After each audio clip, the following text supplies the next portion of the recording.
I wanted to talk to you about collectives, and let's talk about collective, especially because you are in a collective. Indeed. Yeah, I mean, Um, so yeah, go for no, it. I was gonna say, yeah, being part of a collective is great fun. So it's one of those things I imagine it's maybe not for everyone. I think it depends on how you work as a person. But for me, I absolutely love it. For the collective of I Am Loud or Loud Poets or however you know it, they're my wee family.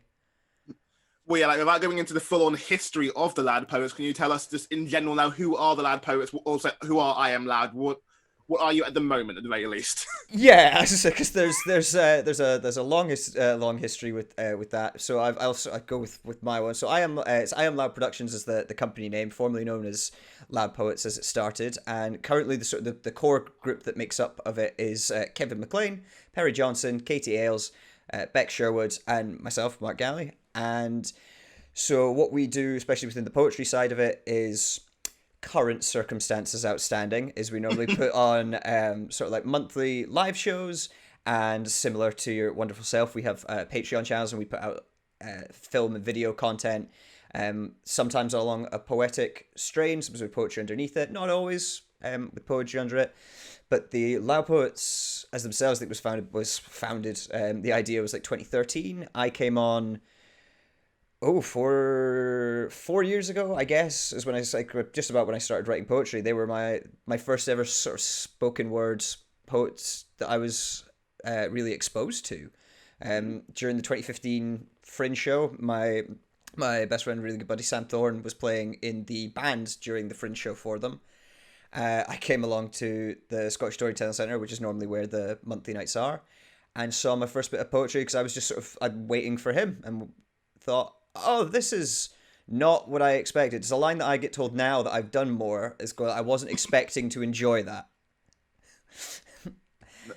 I definitely get that feeling there, and like especially like focusing in on the Lad Poets. Like what I've always loved the Lad Poets, partly from afar and partly thankfully being involved a couple of times in some of the stuff you guys are doing. And what I love is that there is a diverse thing, because obviously when people think of poetry collectives, there's just specifically the poetry there. But obviously, I Am Loud, you've got some comedy elements to you guys, you've got the music elements, you've even got the film and production elements. So how important was it for you guys to have all those different strings to your bow? So, and I love it's that different. It's that very much that different strings to your bow mentality behind quite a lot of us. Because I think the beauty of a collective, or at least the collective as we have, and when I think they work, is that everyone brings different skill sets and different abilities. You know, like Perry's. If you've seen any of our stuff, you'll know how incredible as a cinematographer. He gets annoyed when I get that wrong. Cinematographer. I knew him when he started as a photographer. So how incredible he is with all of the visual stuff. Kevin McLean, an absolute brilliant genius ideas man. Like can twist an idea into something that you just go, ah. He's changed films that I like to make me not like them because his version is better, which is very annoying. You with Katie Ailes, I've said the new PhD, the doctor Katie Ailes, I should say, brings the one for the academia, and that's the intelligence, the intellect for stat for the D&D stuff. And you've got Bex, who brings I mean a whole slew of stuff, but like to narrow it down, her comedy stuff and her wonderful organization. Everyone has their own varying degrees of organization, but then when it all comes together, it does let you do a lot more. Like, so I have a huge amount of respect for people that do, run their own, their own poetry business. And I know a lot of people work with other people. I think for the collective, being able to have so many different strings, I suppose, especially with poetry, where my slightly more morbid answer, will it be mainstream, is it's hard to get it like that, even though. So I think what the benefit I think of what we do is obviously bringing those skill sets together and being able to show poetry in a way that people don't even necessarily know is poetry, or especially aren't expecting poetry to creep into it. Like, I guess weirdly going from the strings to your bow, how is it balancing the fact that obviously you've got the collective of I Am Lad, but all of you are doing your own stuff individually as well? So how is it balancing being in a collective versus what Mark wants to do, for example? Like, how is it balancing the two goals there in that sense, if you will? It's, being honest, sometimes it is tough, especially when everyone is so professional and is so driven in their own way. What I think is it's a line that I've been using. It's especially for me, but that's anyone that working in the collective, especially if that collective is friends, is it's that balance between the personal and the professional. You have to be able to, most importantly, you have to be able to disagree with each other. Very fundamentally, it's all like, you don't want, 5 people saying, "Oh yeah, that's a great idea," is the same as that. What is you having it on your own?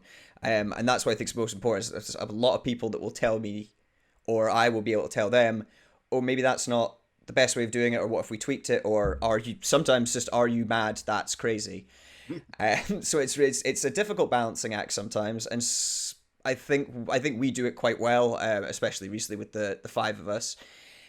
We do have to run it very much. I mean, we are a registered business, and there has to be that element in it. So that we will have meetings where this is I Am Loud. These are the jobs that we have.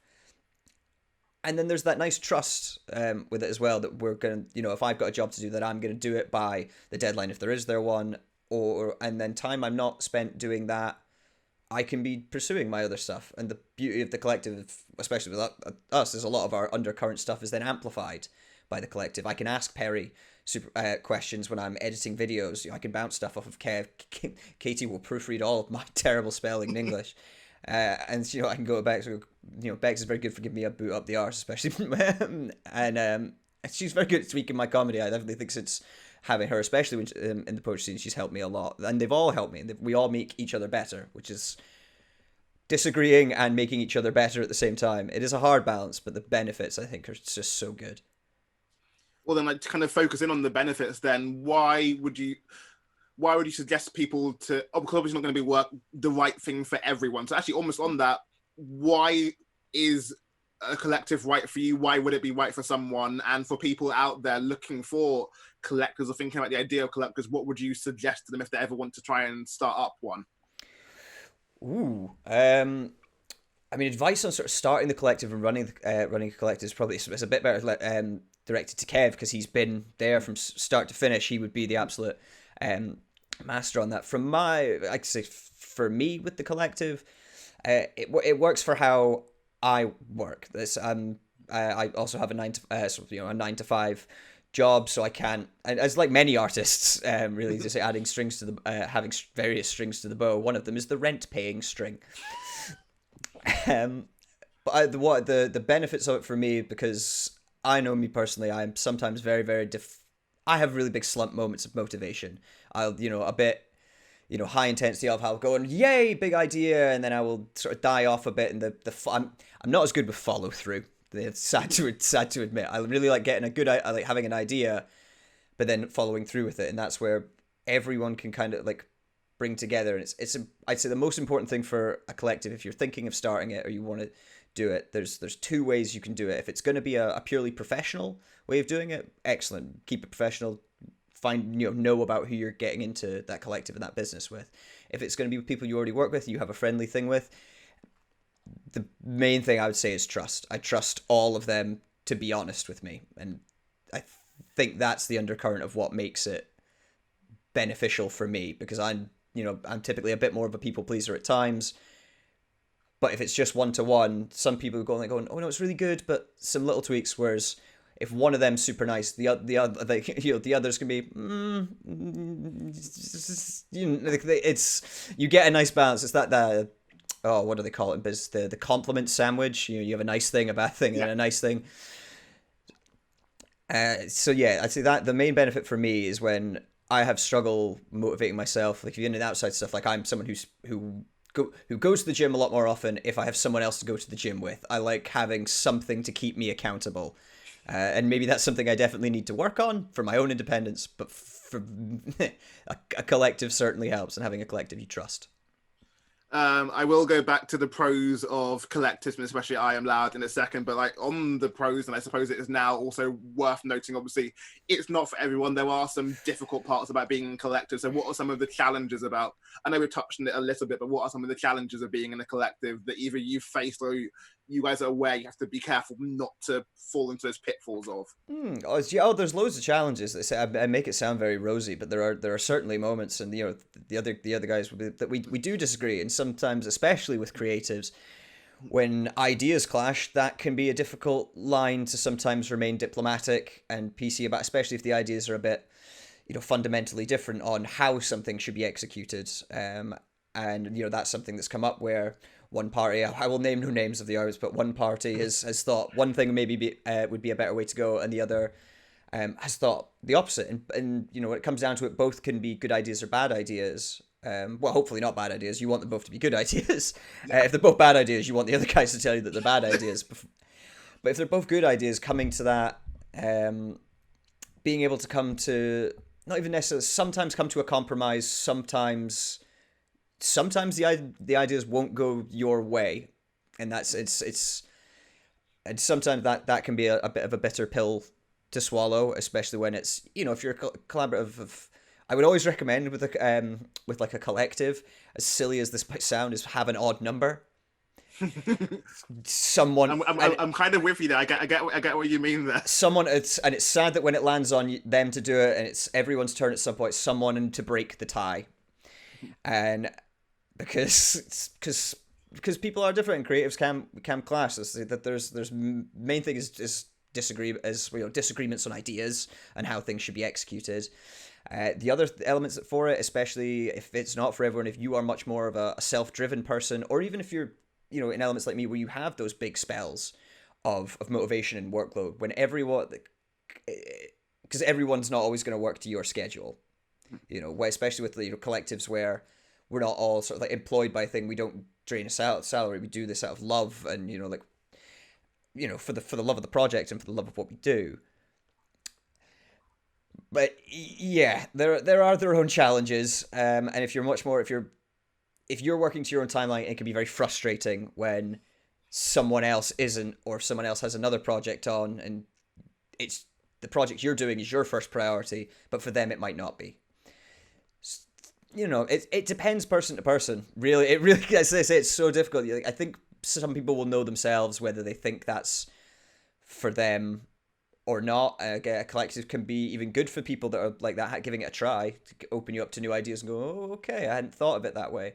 Whereas in the same way, a collective, people, if you have a lot of good individuals in a collective, it makes a good collective. But if you have a bunch of sort of mad, not mad, that sounds great, but people that aren't quite, you can have 5 great individuals and make a strong collective, but it's hard to make a good collective with a bunch of disorganized people. I'll use disorganized. So a collective doesn't solve all the problems. It gives accountability, which in itself is a bit of a sword of Damocles. No, I definitely get that, and I always find the irony of collectors, because I have loved, again, like I say again, I've loved I Am Loud from afar and loved working with you guys. It's been fun, but also the irony in me loving the collectors and loving the idea of the collectives, considering I do so much stuff as a one-man band pretty much, and it's cool. Yes, I love the idea of working with people, but also I am filming process and editing process and planning process and producing process on my own. So I know it definitely is right for everyone kind of thing, but part of what I loved about I Am Loud is that you have so many great ideas that are working. So talk about, if you will, some of the projects that you guys have worked on that have been you needed a collective for that, and it turned out to be a great thing. Absolutely, and that's where a lot of the projects that we've done, we just wouldn't have thought of, or just wouldn't have been possible without certain individuals in it. I've been a big, ever since I've met you, I've been a big fan of your individual drive and your ambition and everything. I find you're a little bit unfair, Tyrone. You can't, because that's sometimes a thing that collectives will get, and I'm sure maybe some people watching this think with a collective that it sounds easier, as it were. It's more people to split that workload, and I'd like to say that that's true, but because there's 5 of us, we try and do 5 times as much as we would.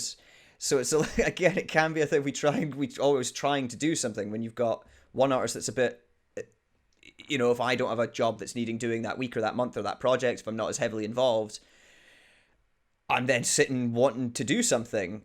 So there's with, I don't know, I suppose what I'm trying to say is when you're the one-man band, you do so much, and it sounds like a lot as well, because I do this, and I do this, and the strings to the bow is much more. It's a lot more admirable in a lot of ways. I'm going it's a lot on that. So whereas you go, oh, well, you do this with 5 people, that must make it a lot easier. And not to get on, when there is 5 people, sometimes when it's a group, not necessarily as small as poetry, but when everyone is a bit, everyone kind of knows everyone a bit. It's hard to have drama when you work on your own. and it's hard for like rumors of drama or X and Y, you know. So I'm not going to get into it. There have been other members of I Am Lab beforehand, and that is when you're the one person band, only you can quit or let yourself down. You're accountable only to you. So yeah, it can be cutthroat, and that's why I say you've got to trust. You've got to be able to trust them. Well, I guess like to kind of like almost wrap this up, then talking about some of the good stuff. Then obviously, you guys are still making a lot of content, and like yes, lockdown might have changed the plans quite significantly, but there are still things coming up. So, what are you guys doing and working on at the moment?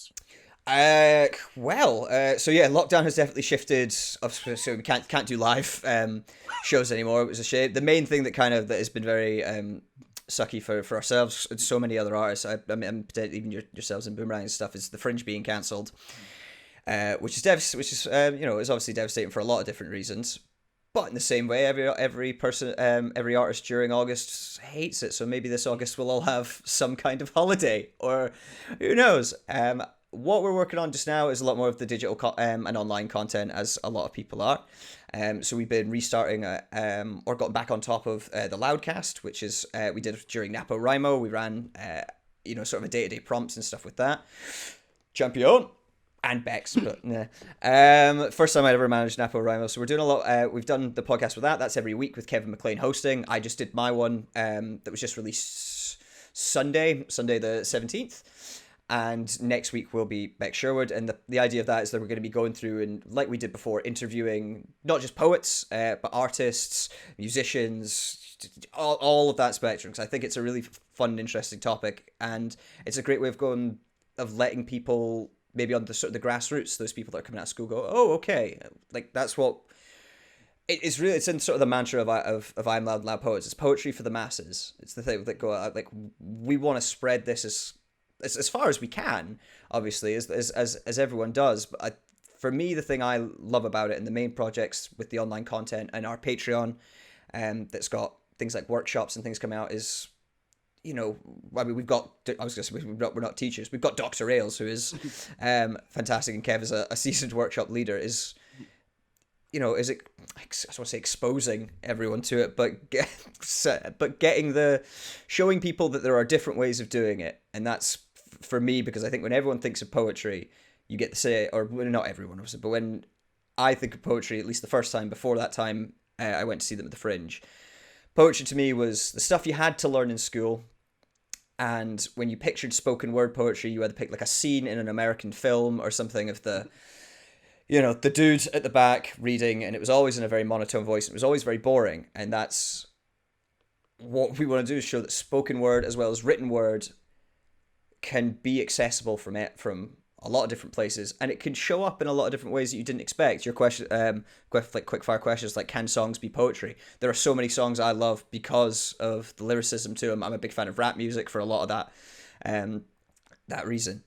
But yeah, so main projects would be, all on the I Am Loud sort of like YouTube page for the Loudcast, the Patreon for those that want to go check out workshops and such. And we'll have other little bits and pieces go around. We just did a few pilots of something called Return to Form, which is where we take sort of traditional poetry forms or structures.